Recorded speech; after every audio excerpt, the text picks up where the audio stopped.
ఉపయోగించారు. ఆయన బూతులే వాడతాడు, ఆయన మామూలు భాష మాట్లాడారు, చాలా పరుషంగా మాట్లాడారు.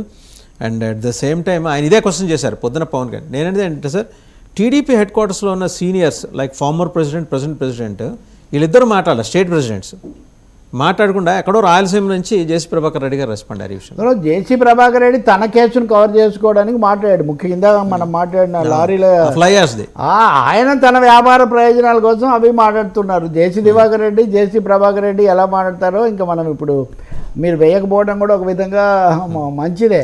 కానీ అసలు మహిళ అనే ఒక కారణం తప్ప ఈ రెండు సందర్భాలను పోల్చడానికి వచ్చిందా? వచ్చింది. పేరుని నాని రక్తం చుక్క లేకుండా నిన్న కనిపించాడు టీవీలో. ఏం మాట్లాడతాడని విన్నా. ఆడవాళ్ళ గురించి నువ్వు మాట్లాడింది.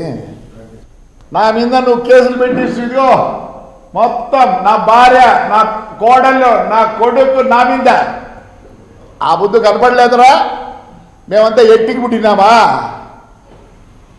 దర్పేసిన ఇలా యాటికి రా మాటలు,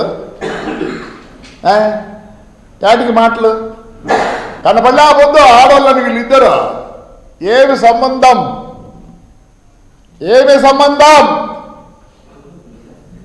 మాట్లాడతావా?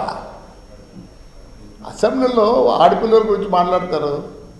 మా తల్లి భువనేశ్వరి ఎప్పుడు కనపడలేదురా. మీరు చేసే దానికి బయటికి రావాల్సి వచ్చింది ఆ తల్లి. రైట్. సో ఆయన మాట్లాడింది చూసాను. ఇప్పుడు ఆయన తన కుటుంబ మహిళలు మొదటి విషయం అండి. ఇప్పుడు రాజకీయ వాదోపవాదాలు కలుషితంగా ఎలా తయారయ్యే దానికి ఇది ఒక ఉదాహరణ. రెండోది భువనేశ్వర్ గారి కేసు పూర్తిగా భిన్నం. అసలు ఆమె పేరు రావాల్సిన సందర్భమే లేదు ఇక్కడ. ఆమెను అంత హీనంగా రాజకీయాలు అటువంటి చర్చ ఇంతవరకు ఎప్పుడు జరగలేదు. దానికి ఇప్పటికి కూడా వాళ్ళు పూర్తిగా చంపలేసుకోలేదు. నాన్నగారు కూడా ఎప్పుడూ ఏమీ చెప్పినట్టు నాకేం గుర్తులేదు, తన వాక్చాతుర్యంతో మాట్లాడడం తప్ప. ఇప్పుడు ఈమె విషయానికి, జయసుధ గారి విషయానికి వచ్చేసరికి ఆయన చాలా గౌరవంగా శ్రీమతి జయసుధ గారు అని అన్నారు భార్య గురించి. నేను కూడా అలాగే అంటాను, మీరు గౌరవించాలి. కానీ ఇదే విధమైన సంస్కారం, ఇదే విధమైన గౌరవం, మరి అసభ్యంగా బూతులు, నిందారోపణలు ఎప్పుడో రామాయణంలో చేసే అట్లాంటివి చేయొచ్చండి. దానికేం పశ్చాత్తాపం లేదు. ఇప్పుడు మీరు చంద్రబాబును అడ్డేసుకుంటారా? చంద్రబాబును నేను రాత్రి కామెంట్ చేశాను. చంద్రబాబును అడ్డం వేసుకోవాలన్న పేరుని నాని ఎత్తుగడ ఘోరంగా బెడిచి కొట్టింది. నిన్న సాయంత్రం నుంచి తెలుగుదేశం మీడియా వాళ్ళు అపహాస్యం పాలు చేసి ఆయన ఇప్పుడు ప్రభాకర్ రెడ్డి మాట్లాడినట్టు వాళ్ళు మాట్లాడుతున్నారు. ఇది రెండో పొరపాటు. మూడోది కూడా మీరు అడిగింది, ఒకవేళ రాజకీయ నాయకులుగా మీకున్న సంబంధాలను బట్టి అధికారులు ఎవరో సోర్సుల ద్వారా చెప్పారనుకోండి, మీరు అవన్నీ బయట పెడతారా? అంతే కదండి. అది కనీసమైన పబ్లిక్ డిస్కోర్స్లో సోర్స్ బయట పెట్టకూడదు. అధికారులు ఎవరో తెలుసంటే ఇప్పుడు చంద్రబాబు, నాదెండ్ల మనోహరం అధికారులను పిలిచి వాళ్ళని తీసేయాలా? మీరు అక్కడ చెప్తున్నారనే మీ ఉద్దేశం? లేదా చిచ్చు పెట్టాలని, అందరినీ సందేహించాలని?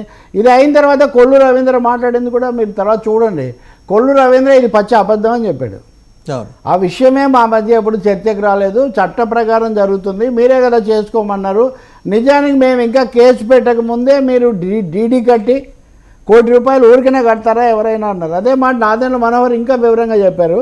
మేము నవంబర్ 14వ తారీఖునే బస్తాలు లెక్కబెట్టి మరీ నోటీస్ పంపించామన్నారు. మరి ఈ వివరాలన్నీ నాని జాగ్రత్తగా మాట్లాడతాడు. మరి ఎందుకు మాట్లాడేది తెలియదు. కొంత ఒత్తిడికి గురవుతుండొచ్చు, లేకపోతే ఈ అరెస్ట్ చేస్తారనే ఆందోళన కూడా ఉండొచ్చు.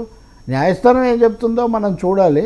కానీ ఒక మాట మనకు చెప్తారండి, మహిళలను గౌరవించటం అనేది అసలు ప్రత్యేకమైన ధర్మసూత్రం ఏం కాదు. మహిళలు కూడా మనుషులే.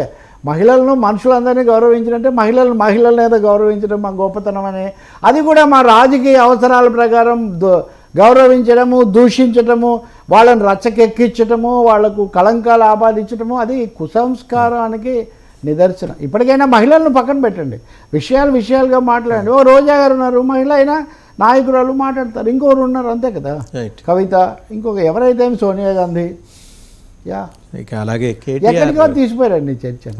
కేటీఆర్ కేసు తెలంగాణకు వస్తే కేటీఆర్ కేసు నుంచి పాఠాలు లేదా కేసు పాఠాలు అంటే చాలా తీవ్రమైనవండి. అంటే మేమే అధికారంలోకి వస్తామనే పద్ధతి, పాడు నియమ నిబంధనలు కనీసంగా పాటించకుండా డబ్బులు బదిలీ చేసి ఇప్పుడు ఇవన్నీ అధికారులు చేశారంటే ఎలా కుదురుతుందండి? ఇప్పుడు అదే సమస్య. తెలుగు రాష్ట్రాల్లో ఐఏఎస్లు చాలా ఇబ్బంది పడుతున్నారు. ఒక విధంగా ప్రతిష్టంభనకు కూడా అదొక కారణం. ఇప్పుడు నిర్ణయాలు ఎందుకు తేల్చలేకపోతున్నారంటే చెప్పడంలా మా మీద తోసేస్తున్నారు అందరని.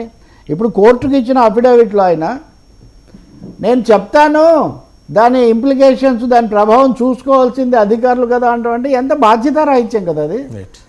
మీకు తెలీదా? ఇప్పుడు ఉదాహరణకి ఇది ఈ డిబేట్ సినిమా గురించి ఎవరన్నా ప్రమోషన్కి వస్తే మీరు ఏమంటారు, సినిమా చర్చ వేరే ఉంటుంది, దాంట్లో చేయండి అని మీరు చెప్పారు. అది మినిమం అది. అంతేగాని చేయమన్నాను కానీ అంటే ఎట్లా కుదురుతుంది? కాబట్టి KTR is facing serious charge, అందులో సందేహం ఏం లేదు. అలాగే మంగళగిరిలో ఇప్పుడే మీడియాతో చిట్ చాట్ పూర్తయిన సందర్భంగా